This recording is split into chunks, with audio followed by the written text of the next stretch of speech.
Mucho gusto saludar a doña Dulce María Sauri Riancho, quien es vicepresidenta de la mesa directiva de la Cámara Baja Federal, representante por el PRI. Legisladora, muchas gracias y buen día. Igualmente me da mucho gusto, Oscar Mario, y a sus órdenes. Oiga, a ver, decían dos cosas, tanto sus compañeros, la licenciada Padierna y don Alfonso Ramírez Cuellar. Decían, a ver, primero, tenemos que analizar qué definición le dan, no sé quién esté elaborando esto, aquí hablamos de representantes de la Real Academia Mexicana, no estamos diciendo un disparate, pero bueno, para que se entienda un poquito, el concepto de emergencia, ¿cómo van a definir ustedes emergencia? Y número dos, que el presidente de la República, mencionaban ellos, esto lo estoy diciendo en palabras diferentes, ¿no? Que el presidente no busca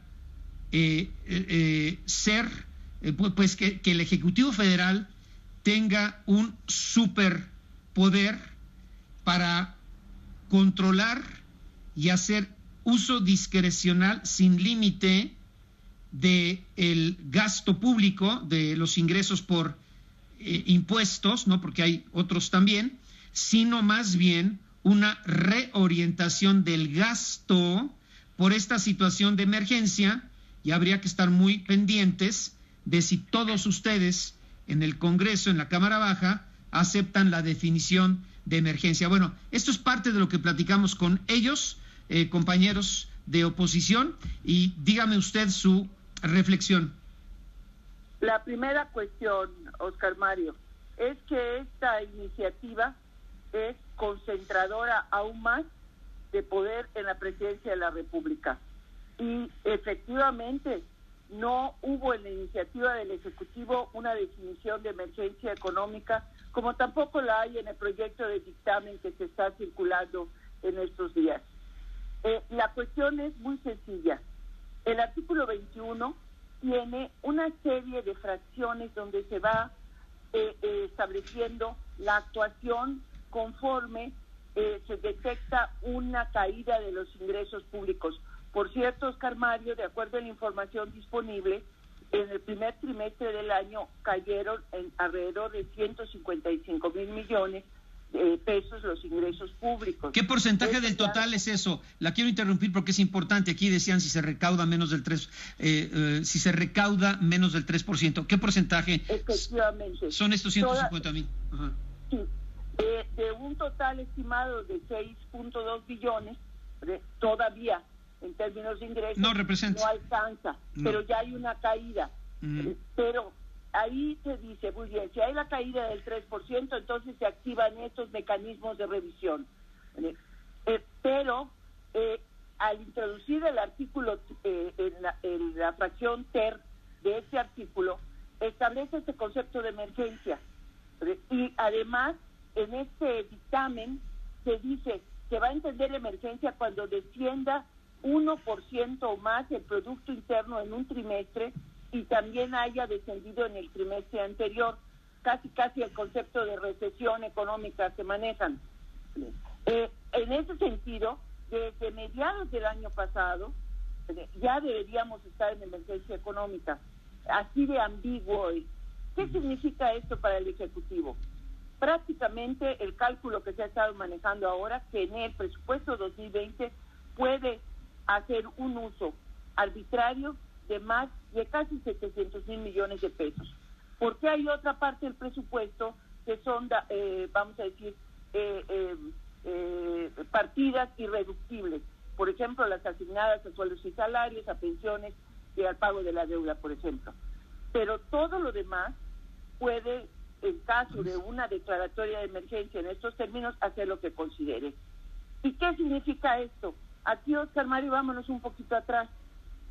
Recordará seguramente con toda claridad cuando en una de sus conferencias mañaneras el presidente de la República presentó su programa de austeridad para la pandemia. Eran 11 puntos, entre los cuales estaba la reducción de salarios del 25% de los funcionarios, lo del aguinaldo, entre otras cuestiones. Y señalaba ahí mismo que iba a conservar sus programas prioritarios. Pues como programa prioritario podemos tener o considerar diferentes cuestiones de acuerdo al momento en que el presidente esté hablando. Pero esa noche publicó en el Diario Oficial de la Federación un acuerdo donde sí se establecen los 31 programas y acciones prioritarias del gobierno. Todo lo demás deja de existir en caso de que hubiese una declaración de emergencia que le diera estas facultades al Ejecutivo. Esto es por el aquí y el ahora, Oscar Mario. Por eso no puede transitar. Pero vámonos un poco más lejos. La parte de la Constitución donde existe el concepto de emergencia es el artículo 29 constitucional, que es el que trata de la supresión de garantías.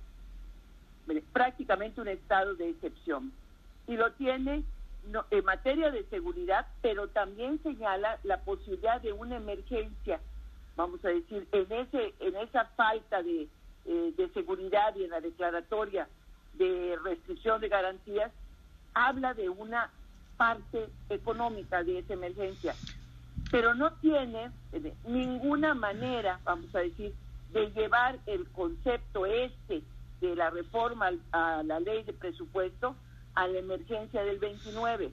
Uh-huh. Ayer lo dijeron en un interesantísimo parlamento abierto, donde varios especialistas constitucionalistas, por ejemplo, Pedro Salazar habló de la necesidad de revisar la Constitución y el concepto de emergencia económica.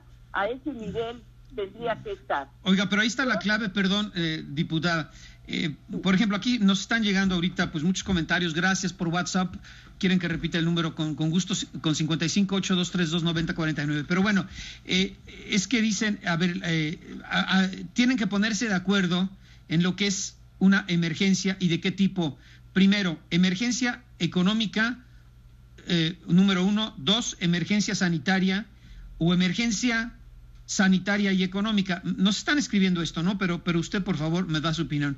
Dicen, hay consenso, no sé si sea cierto o no, de que una situación de emergencia está definida, entre otras cosas, por un decrecimiento del 1% en la medición trimestral del PIB publicada por el INEGI. ¿Qué no tienen primero que ponerse de acuerdo con todo esto, doña Dulce María, de la definición de emergencia, o ya lo tienen aceptado?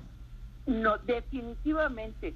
El grupo parlamentario del PRI no acepta la propuesta de definir la emergencia en los términos del dictamen. Vuelvo a subrayar, Oscar Mario, la iniciativa del presidente ni siquiera intentaba definirla, la daba por hecho. ¿Quién declara la emergencia? El Ejecutivo, punto. Ahí es lo que no quiere. Tienen que ponerse de acuerdo todos. ¿Tienen que empezar por ahí o no, diputada? Totalmente de acuerdo. ¿Y quién está haciendo la definición de emergencia económica o sanitaria o económica por cuestiones sanitarias? Pues, sí. Mira, es un juego hasta de palabras, ¿no? Sí, aquí la cuestión está que, primero, es un tema muy complejo que puede llevar inclusive a la presentación de una iniciativa de reforma constitucional. La declaratoria de emergencia sanitaria la hace el Consejo General de Salubridad. Ese es el nivel, y el Consejo General de Salubridad está establecido en la Constitución. Ese es el grado, vamos a decir, constitucional que tiene una declaratoria de emergencia sanitaria. Uh-huh. Ahora, una emergencia económica, tendríamos que planteárnosla también en términos constitucionales, pero por otro lado, tendría que tener un papel definitivo el Poder Legislativo y muy particularmente la Cámara de Diputados por la atribución que tiene para aprobar el presupuesto.